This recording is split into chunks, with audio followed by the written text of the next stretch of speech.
the same way that the other person is doing them. Getting No rich. one is prevented from getting rich by lack Pick of one. capital. True, as you get capital, the increase becomes more easy and rapid.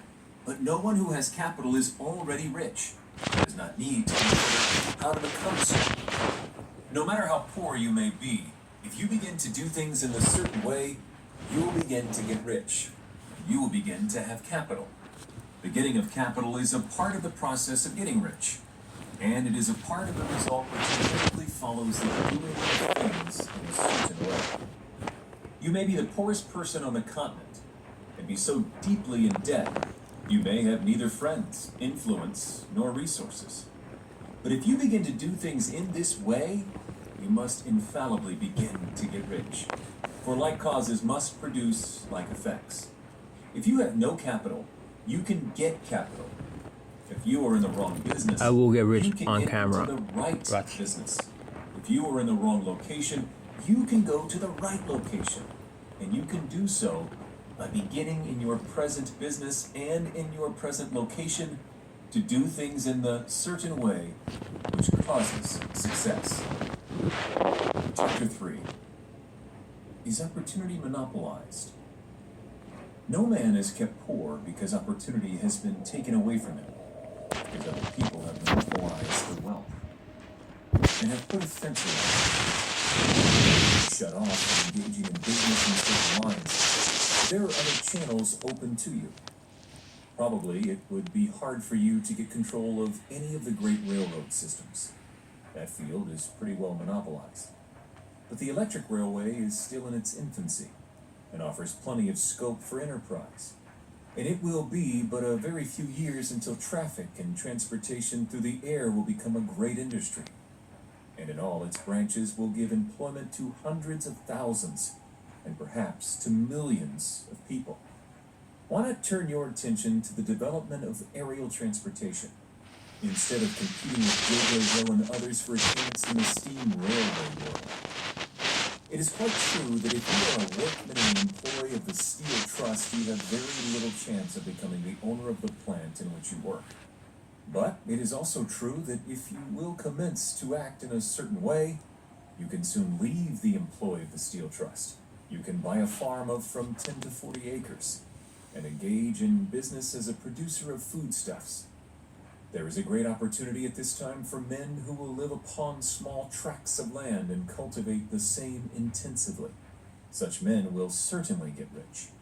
You may say that it is impossible for you to get the land, but I'm going to prove to you that it is not impossible, and that you can certainly get a farm if you will go to work in a certain way.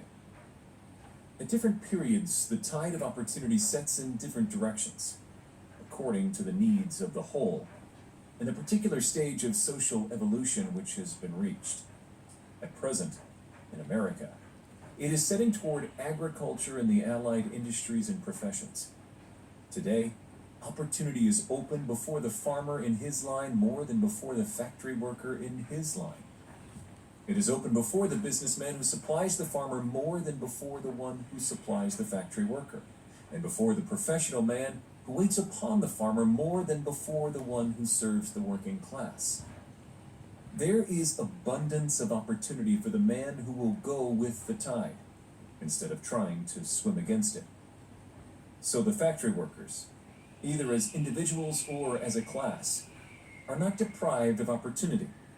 The workers are not being kept down by their masters. They are not being ground by the trusts and combinations of capital.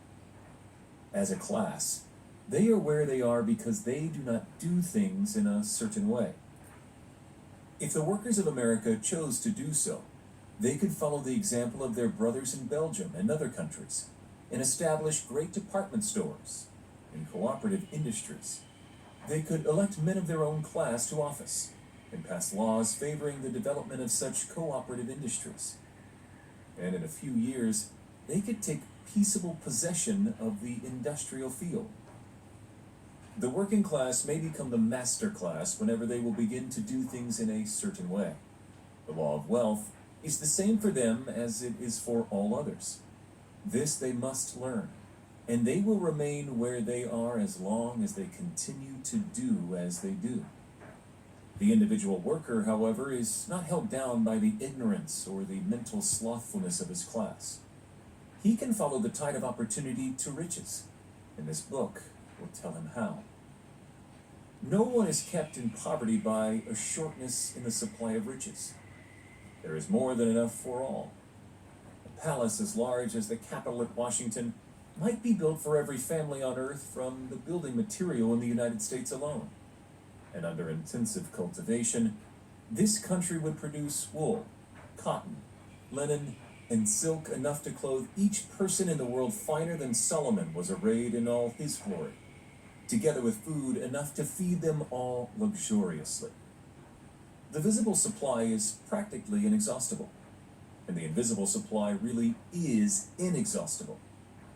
Everything you see on earth is made from one original substance, out of which all things proceed. New forms are constantly being made, and older ones are dissolving, but all are shapes assumed by one thing. There is no limit to the supply of formless stuff or original substance. The universe is made out of it, but it was not all used in making the universe. The spaces in, through, and between the forms of the visible universe are permeated and filled with the original substance, with the formless stuff, with the raw material of all things.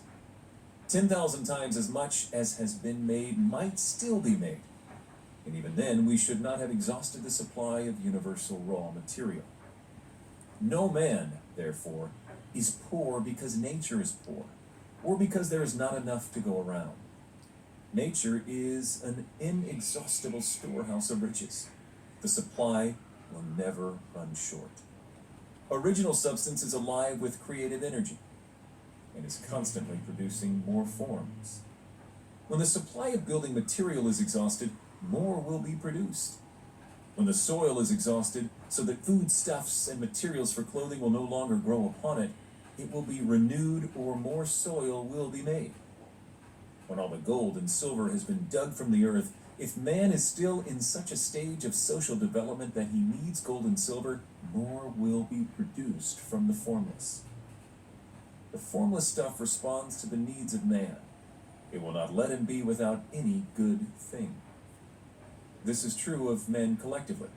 The race as a whole is always abundantly rich, and if individuals are poor, it is because they do not follow the certain way of doing things, which makes the individual man rich. The formless stuff is intelligent. It is stuff which thinks. It is alive, and is always impelled toward more life. It is the natural and inherent impulse of life to seek to live more.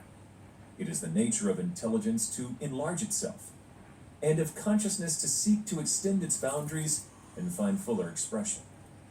The universe of forms has been made by formless living substance, growing itself into form in order to express itself more fully.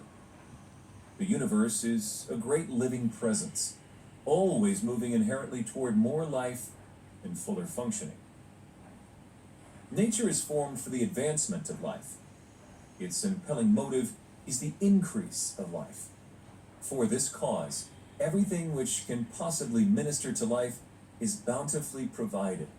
There can be no lack unless God is to contradict himself and nullify his own works. You are not kept poor by lack in the supply of riches. It is a fact which I shall demonstrate a little farther on, that even the resources of the formless supply are at the command of the man or woman who will act and think in a certain way. Chapter 4.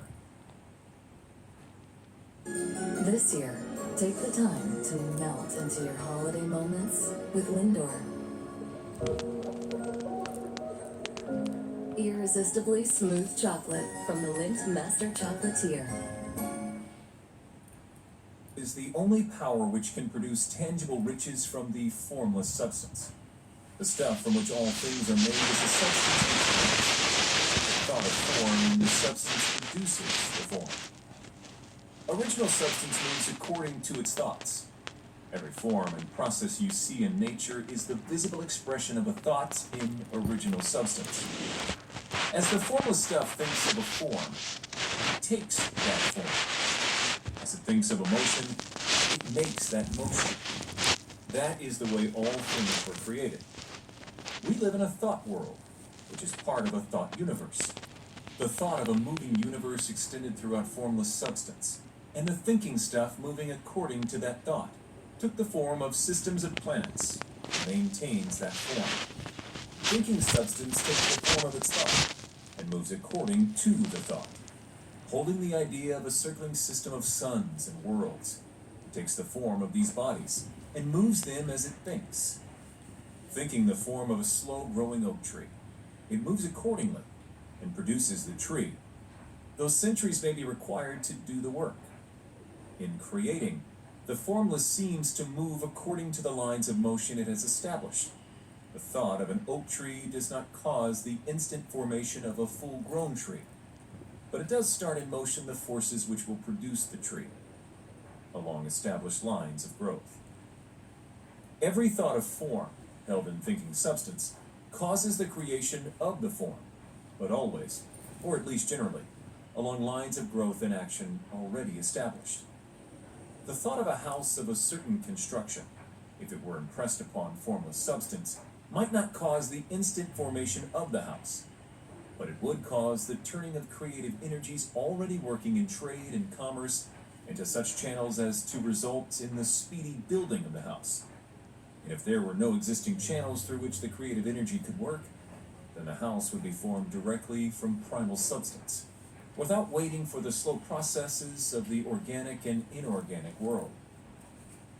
No thought of form can be impressed upon original substance without causing the creation of the form. Man is a thinking center, and can originate thought. All the forms that man fashions with his hands must first exist in his thought. He cannot shape a thing until he has thought that thing. And so far, man has confined his efforts wholly to the work of his hands. He has applied manual labor to the world of forms, seeking to change or modify those already existing. He has never thought of trying to cause the creation of new forms by impressing his thoughts upon formless substance. When man has a thought form, he takes material from the forms of nature and makes an image of the form which is in his mind. He has, so far, made little or no effort to cooperate with formless intelligence, to work with the Father. He has not dreamed that he can do what he seeth the Father doing.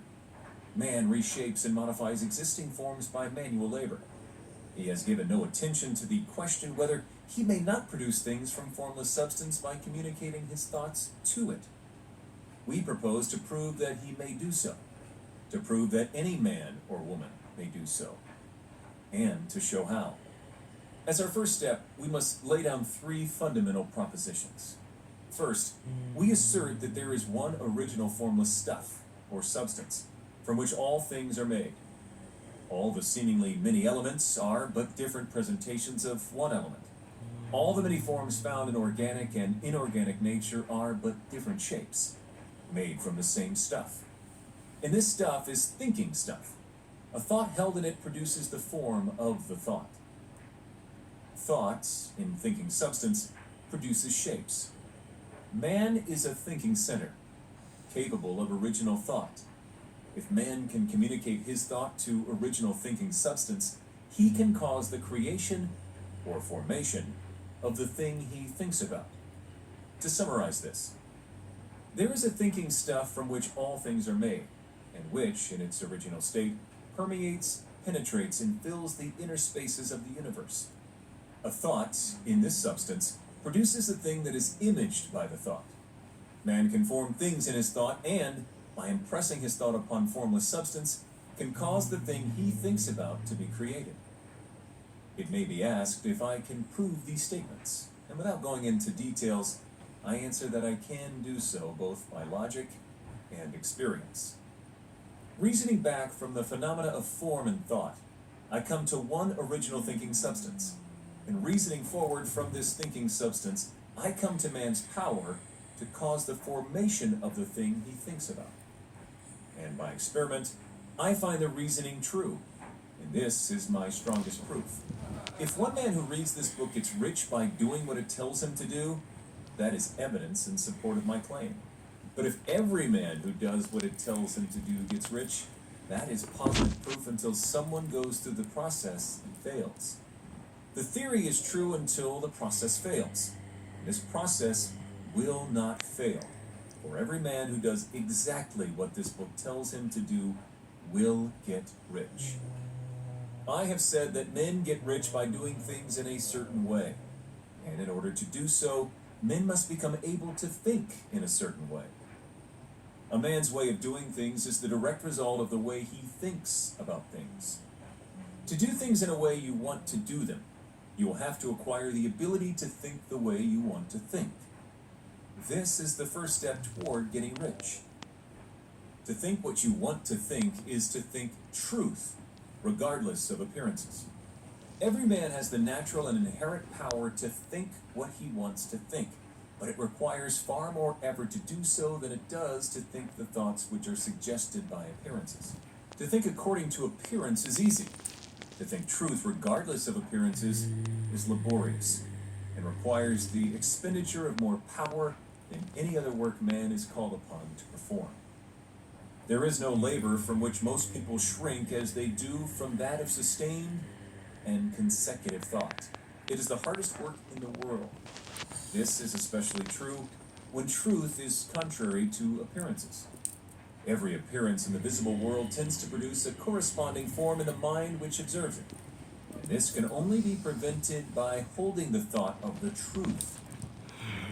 To look upon the appearance of disease will produce the form of disease in your own mind, and ultimately in your body, unless you hold the thought of truth, which is that there is no disease. It is only an appearance, and the reality is health. To look at the appearances of poverty will produce corresponding forms in your own mind, unless you hold the truth that there is no poverty.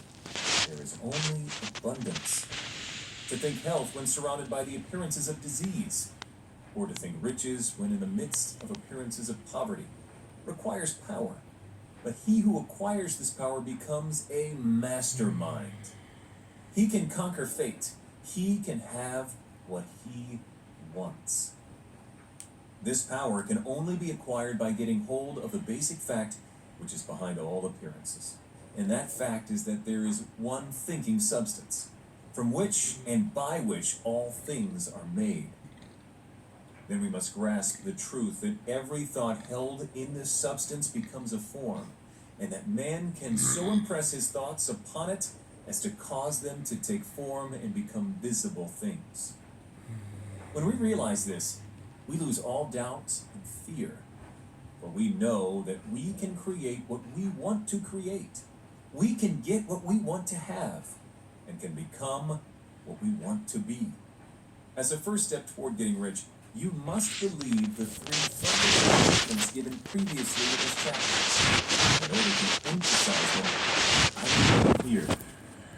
There is a thinking stuff from which all is made, and which, in its original state, permeates, penetrates, and fills the inner spaces of the universe. A thought in this substance produces the thing that is imagined by the thought. Man can form things in his thought, and by impressing his thought upon formless substance, can cause the thing he thinks about to be created. You must lay aside all other concepts of the universe than this monistic one, and you must dwell upon this until it is fixed in your mind and has become your habitual thought. Read these creed statements over and over again.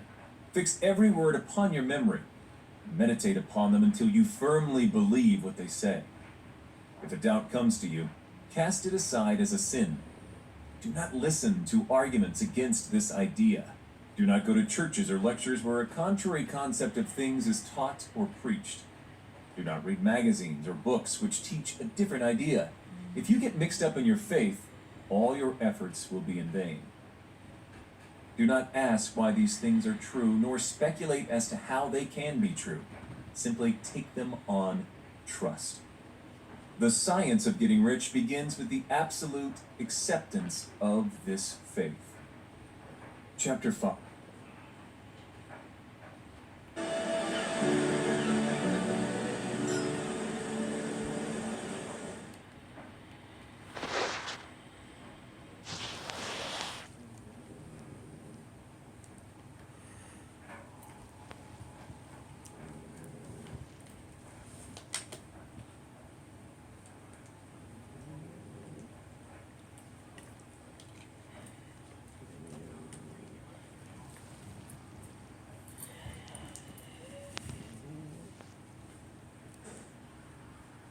And in all, and lives in you, is a consciously living substance.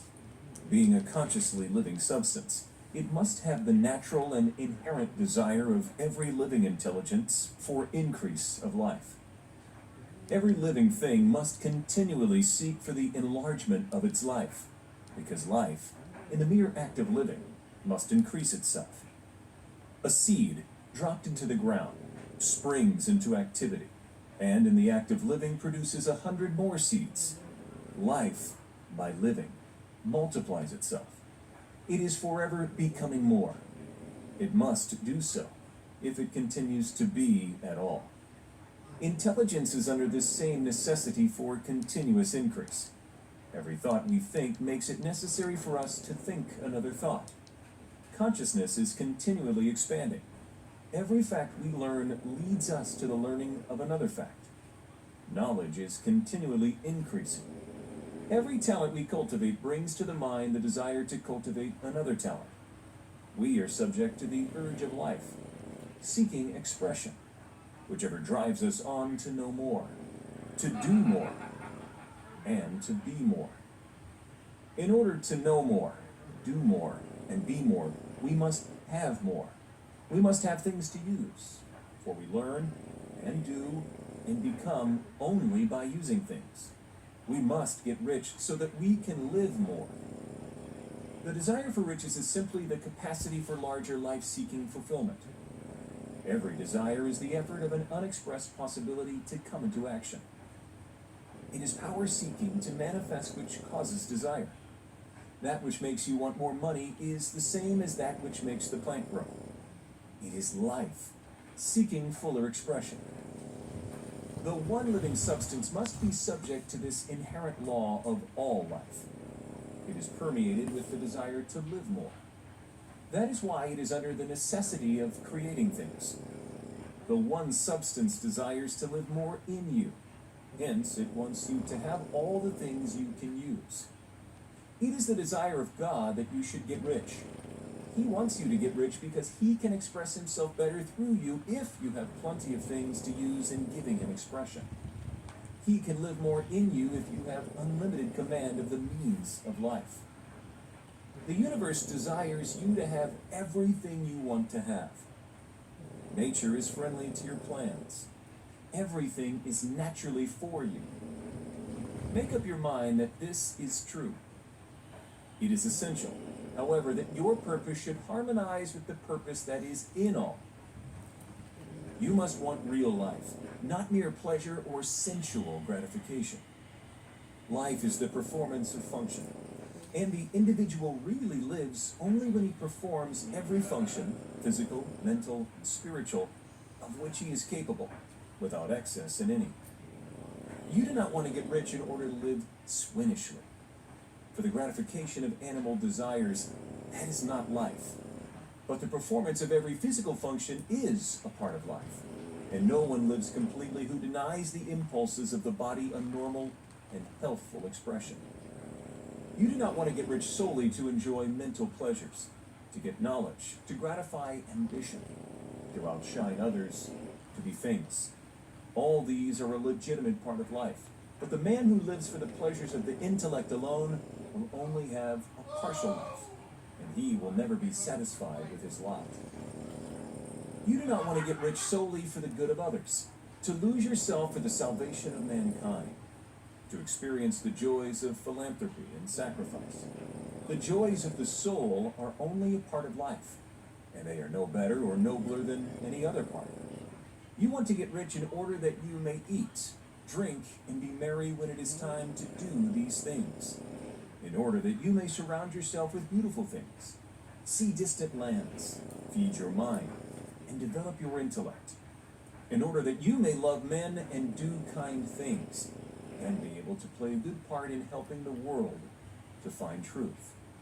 But remember that extreme altruism is no better and no nobler than extreme selfishness. Both are mistakes. Get rid of the idea that God wants you to sacrifice yourself for others, and that you can secure His favor by doing so. God requires nothing of the kind. What He wants is that you should make the most of yourself, for yourself, and for others. And you can help others more by making the most of yourself than in any other way. You can make the most of yourself only by getting rich. So it is right and praiseworthy that you should give your first and best thought to the work of acquiring wealth. Remember, however, that the desire of substance is for all, and its movements must be for more life to all. It cannot be made to work for less life to any, because it is equally in all, seeking riches and life. Intelligent substance will make things for you, but it will not take things away from someone else and give them to you. You must get rid of the thought of competition. You are to create, not to compete for what is already created. You do not have to take anything away from anyone. You do not have to drive sharp bargains. You do not have to cheat or to take advantage. You do not need to let anyone work for you for less than he earns. You do not have to covet the property of others, or to look at it with wishful eyes. No man has anything of which you cannot have the like, and that without taking what he has away from him. You are to become a creator, not a competitor. You are going to get what you want, but in such a way that when you get it, every other man will have more than he has now. I am aware that there are men who get a vast amount of money by proceeding in direct opposition to the statements in the paragraph above, and may add a word of explanation here. Men of the plutocratic type who become very rich do sometimes purely by their extraordinary ability on the plane of competition, and sometimes they unconsciously relate themselves to substance in its great purposes and movements for the general racial upbuilding through industrial evolution. Rockefeller, Carnegie, Morgan, et al. Have been the unconscious agents of the supreme and the necessary work of systematizing and organizing productive industry. And in the end, their work will contribute immensely toward increased life for all. Their day is nearly over. They have organized production and will soon be succeeded by the agents of the multitude, who will organize the machinery of distribution. The multimillionaires are like the monster reptiles of the prehistoric eras. They play a necessary part in the evolutionary process, but the same power which produced them will dispose of them. And it is well to bear in mind that they have never been really rich. A record of the private lives of most of this class will show that they have really been the most abject and wretched of the poor. Riches secured on the competitive plane are never satisfactory and permanent. They are yours today and another's tomorrow. Remember, if you are to become rich in a scientific and certain way, you must rise entirely out of the competitive thought. You must never think for a moment that the supply is limited. Just as soon as you begin to think that all the money is being cornered and controlled by bankers and others, and that you must exert yourself to get laws passed to stop this process, and so on, in that moment you drop into the competitive mind, and your power to cause creation is gone for the time being. And what is worse, you will probably arrest the creative movements you have already instituted. Know that there are countless millions of dollars worth of gold in the mountains of the earth, not yet brought to light. And know that if there were not, more would be created from thinking substance to supply your needs. Know that the money you need will come, even if it is necessary for 1,000 men to be led to the discovery of new gold mines tomorrow. Never look at the visible supply. Look always at the limitless riches and formless substance, and know that they are coming to you as fast as you can receive and use them. Nobody, by cornering the visible supply, can prevent you from getting what is yours. So never allow yourself to think for an instant that all the best building spots will be taken before you get ready to build your house, unless you hurry. Never worry about the trusts and combines, and get anxious for fear that they will soon come to own the whole earth. Never get afraid that you will lose what you want because some other person beats you to it. That cannot possibly happen. You are not seeking anything that is possessed by anybody else. You are causing what you want to be created from formless substance, and the supply is without limits. Stick to the formulated statement. There is a thinking stuff from which all things are made, and which, in its original state, permeates, penetrates, and fills the interspaces of the universe. A thought in this substance produces the thing that is imagined by the thought. Man can form things in his thought and, by impressing his thought upon formless substance, can cause the thing he thinks about to be created.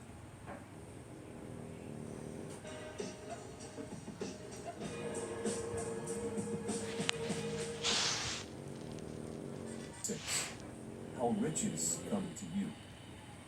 When I say that you do not have to drive sharp bargains, I do not mean that you do not have to drive any bargains at all, or that you are above the necessity for having any dealings with your fellow men. I mean that you will not need to deal with them unfairly. You do not have to get something for nothing, but can give to every man more than you take from him. You cannot give every man more in cash market value than you take from him, but you can give him more in use value than the cash value of the thing you take from him. The paper, ink, and other material in this book may not be worth the money you pay for it, but if the ideas suggested by it bring you thousands of dollars, you have not been wronged by those who sold it to you.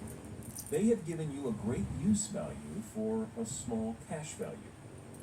Let us suppose that I own a picture by one of the great artists, which, in any civilized community, is worth thousands of dollars. I take it to Baffin Bay, and by salesmanship, induce an Eskimo to give a bundle of furs worth $500 for it. I have really wronged him, for he has no use for the picture. It has no use value to him. It will not add to his life. But suppose I give him a gun worth $50 for his furs. Then he has made a good bargain. He has use for the gun. It will get him many more furs and much food. It will add to his life in every way. It will make him rich. When you rise from the competitive to the creative plane, you can scan your business transactions very strictly. And if you are selling any man anything which does not add more to his life than the thing he gives you in exchange, you can afford to stop it. You do not have to beat anybody in business. And if you are in business which does beat people, get out of it at once. Give every man more in use value than you take from him in cash value. Then you are adding to the life of the world by every business transaction. If you have people working for you, you must take from them more in cash value than you pay them in wages.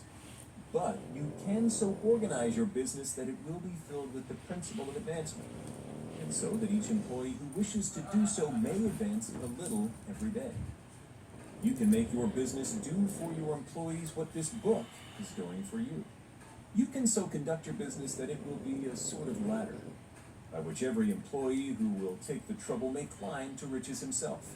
And, given the opportunity, if he will not do so, it is not your fault. And finally, because you are to cause the creation of your riches from formless substance, which permeates all your environment, it does not follow that they are to take shape from the atmosphere and come into being before your eyes. If you want a sewing machine, for instance, I do not mean to tell you that you are to impress the thought of a sewing machine on thinking substance until the machine is formed without hands, in the room where you sit or elsewhere. But if you want a sewing machine, hold the mental image of it with the most positive certainty that it is being made or is on its way to you. After once forming the thought, have the most absolute and unquestioning faith that the sewing machine is coming. Never think of it or speak of it in any other way than as being sure to arrive. Claim it as already yours. It will be brought to you by the power of the supreme intelligence, acting upon the minds of men. If you live in Maine, It may be that a man will be brought from Texas or Japan to engage in some transaction which will result in your getting what you want. If so, the whole matter will be as much to that man's advantage as it is to yours. Do not forget for a moment that the thinking substance is through all, in all, communicating with all, and can influence all. The desire of thinking substance for fuller life and better living has caused the creation of all the sewing machines already made. And it can cause the creation of millions more, and will, whenever men set it in motion by desire and faith, and by acting in a certain way. You can certainly have a sewing machine in your house, and it is just as certain that you can have any other thing or things which you want, and which you will use for the advancement of your own life, and the lives of others. You need not hesitate about asking largely. It is your Father's pleasure to give you the kingdom, said Jesus. Original substance wants to live all that is possible in you, and wants you to have all that you can or will use for the living of the most abundant life. If you fix upon your consciousness the fact that the desire you feel for the possession of riches is one with the desire of omnipotence for more complete expression, your faith becomes invincible. Once I saw a little boy sitting at a piano and vainly trying to bring harmony out of the keys, and I saw that he was grieved and provoked by his inability to play real music. I asked him the cause of his vexation, and he answered, "I can feel the music in me, but I can't make my hands go right." The music in him was the urge of original substance, containing all the possibilities of all life. All that there is of music was seeking expression through the child. God, the one substance, is trying to live and do and enjoy things through humanity.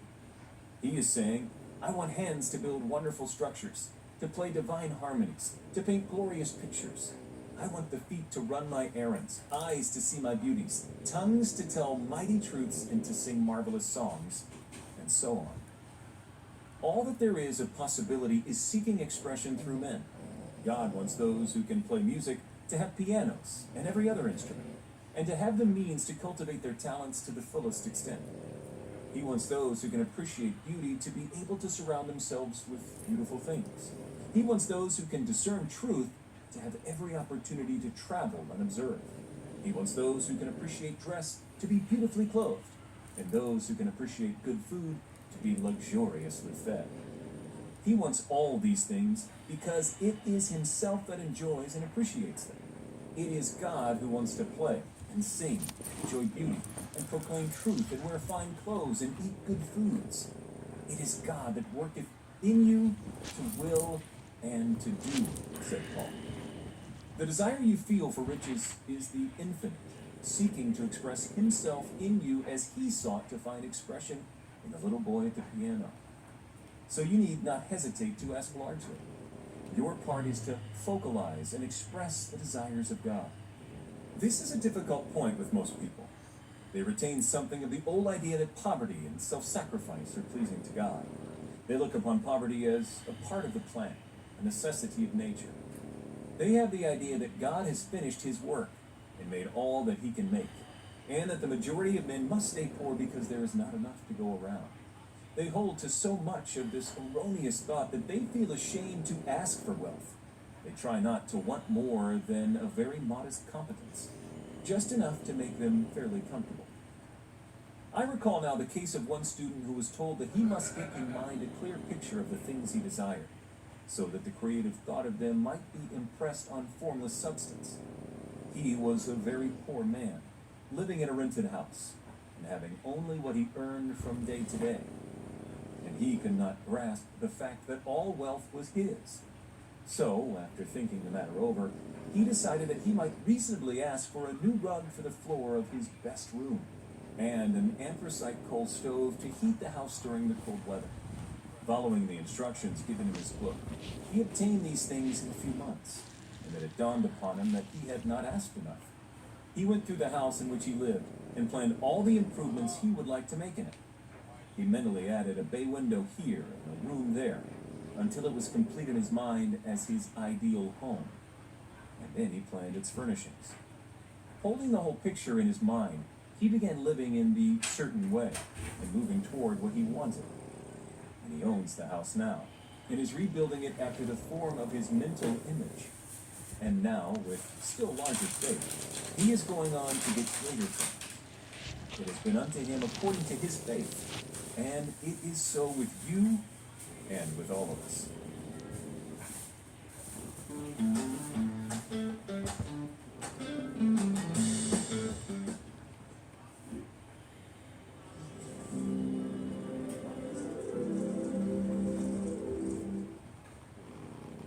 Chapter 7. Gratitude. The illustrations given in the last chapter will have conveyed to the reader the fact that the first step toward getting rich is to convey the idea of your wants to the formless substance.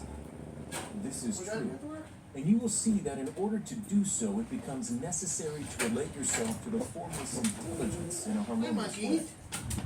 To secure this harmonious relation is a matter of such primary and vital importance that I shall give some space to its discussion here, and give you instructions which, if you follow them, will be certain to bring you into perfect unity of mind with God. The whole process of mental adjustment and atonement can be summed up in one word: gratitude. First, you believe that there is one intelligent substance from which all things proceed. Second, you believe that the substance gives you everything you desire. And third, you relate yourself to it by a feeling of deep and profound gratitude. Many people who order their lives rightly in all other ways are kept in poverty by their lack of gratitude. Having received one gift from God, they cut the wires which connect them with Him by failing to make acknowledgement. It is easy to understand that the nearer we live to the source of wealth, the more wealth we shall receive. And it is easy also to understand that the soul that is always grateful lives in closer touch with God than the one which never looks to Him in thankful acknowledgement. The more gratefully we fix our minds on the Supreme when good things come to us, the more good things we will receive, and the more rapidly they will come. And the reason simply is that the mental attitude of gratitude draws the mind into closer touch with the source from which the blessings come.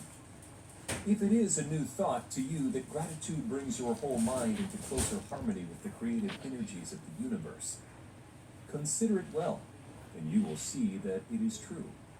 The good things you already have come to you along the line of obedience to certain laws. Gratitude will lead your mind out along the ways by which things come, and it will keep you in close harmony with creative thought and prevent you from falling into competitive thought. Gratitude alone can keep you looking toward the all and prevent you from falling into the error of thinking of the supply is limited, and to do that would be fatal to your hopes. There is a law of gratitude, and it is absolutely necessary that you should observe the law if you are to get the results you seek. The law of gratitude is the natural principle that action and reaction are always equal, and in opposite directions. The grateful outreaching of your mind in thankful praise to the Supreme is a libertarian or exponential force. It cannot fail to reach that to which it addressed, and the reaction is an instantaneous movement towards you.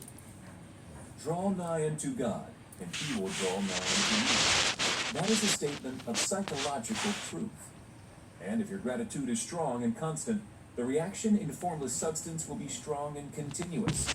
The movement of the things you want will be always toward you. Notice the grateful attitude that Jesus took. How He always seems to be saying, I thank Thee, Father, that Thou hearest me. You cannot exercise much power without gratitude, for it is gratitude that keeps you connected with power. But the value of gratitude does not consist solely in getting you more blessings in the future. Without gratitude, you cannot long keep from dissatisfied thoughts regarding things as they are. The moment you permit your mind to dwell with dissatisfaction upon things as they are, you begin to lose ground. You fix attention upon the common, the ordinary, the poor, and the squalid and mean. And your mind takes the form of these things.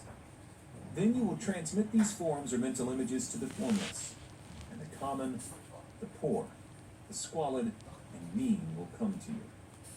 To permit your mind to dwell upon the inferior is to become inferior and to surround yourself with inferior things.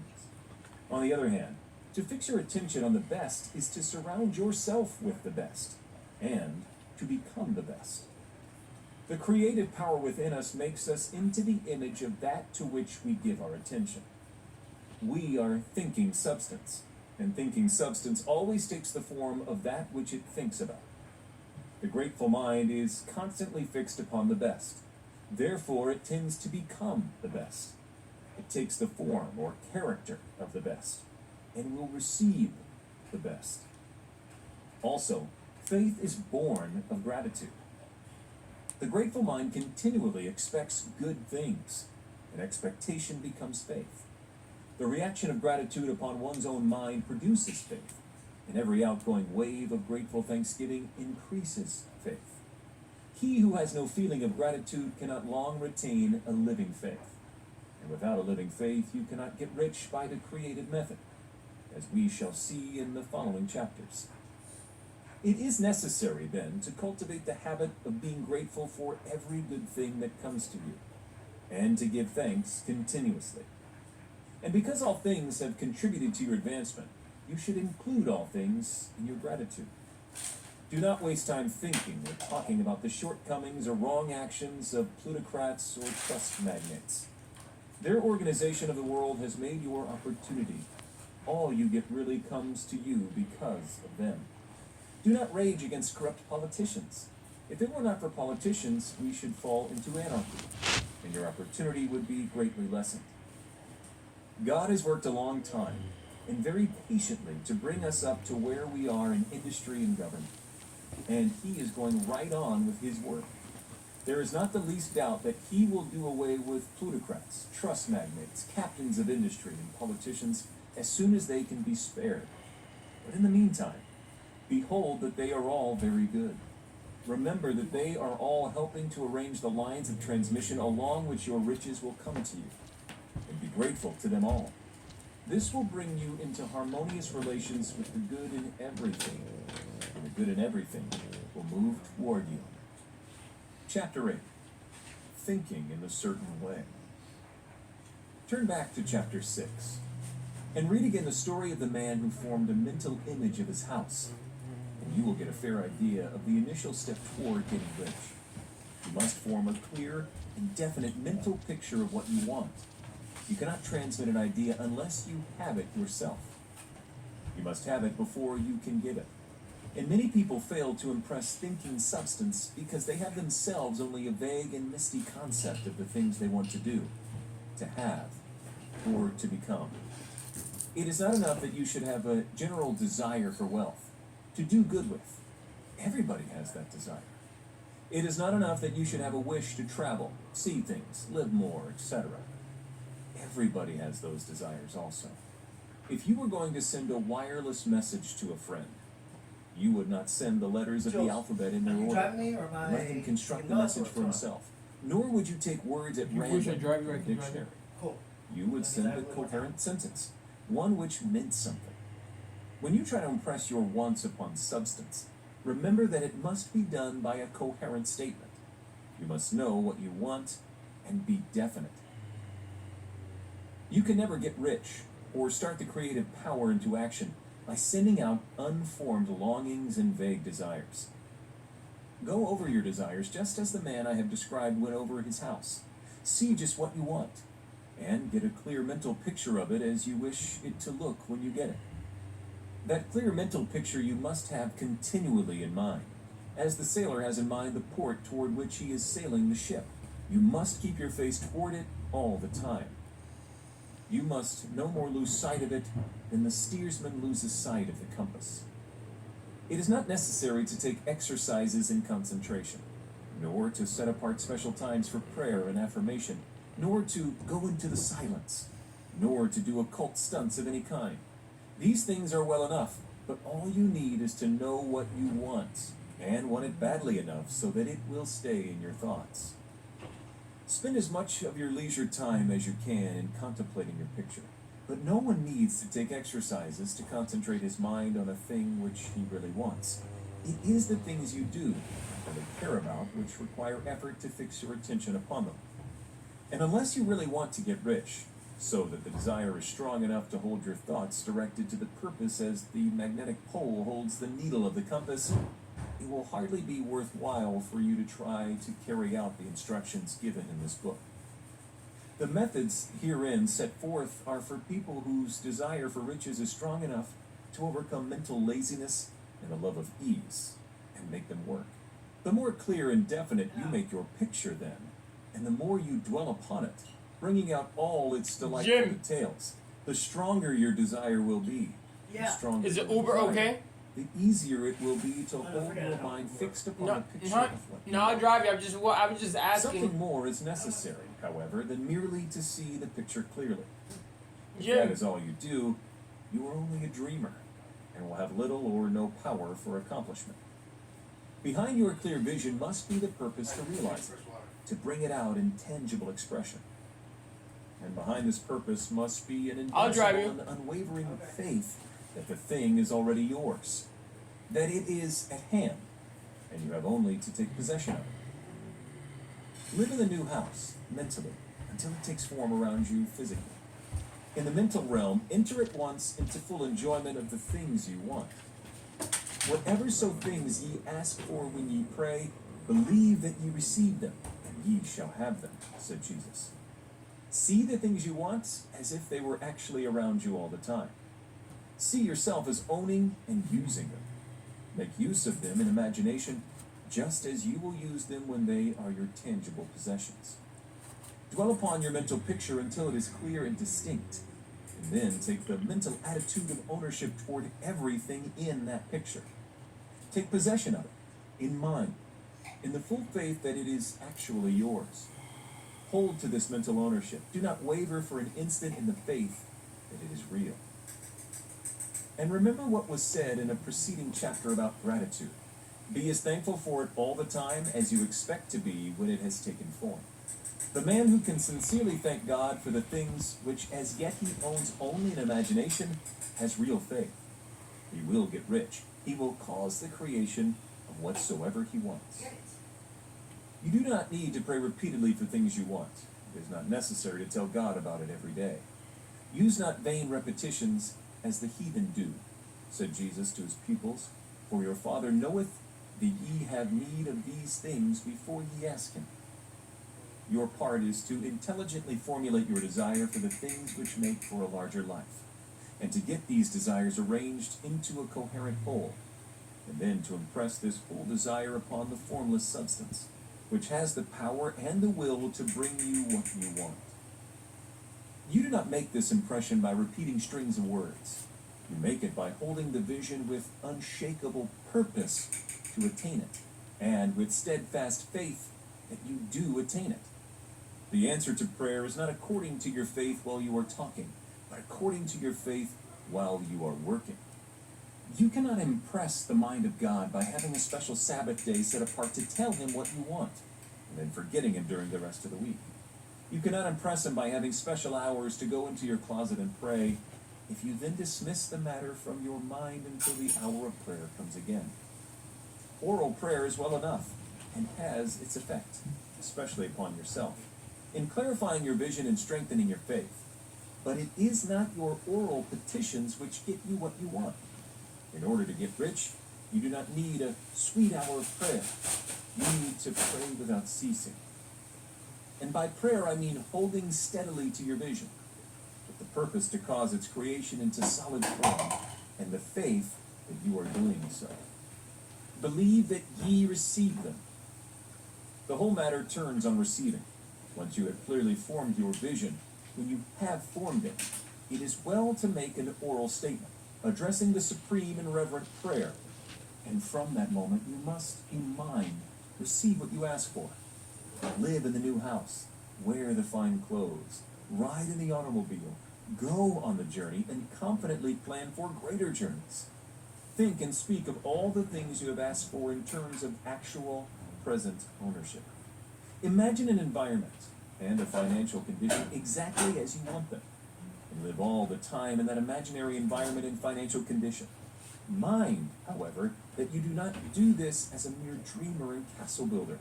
Hold to the faith that the imaginary is being realized, and to the purpose to realize it. Remember that it is faith and purpose in the use of the imagination which make the difference between the scientist and the dreamer. And having learned this fact, it is here that you must learn the proper use of the will. Chapter 9.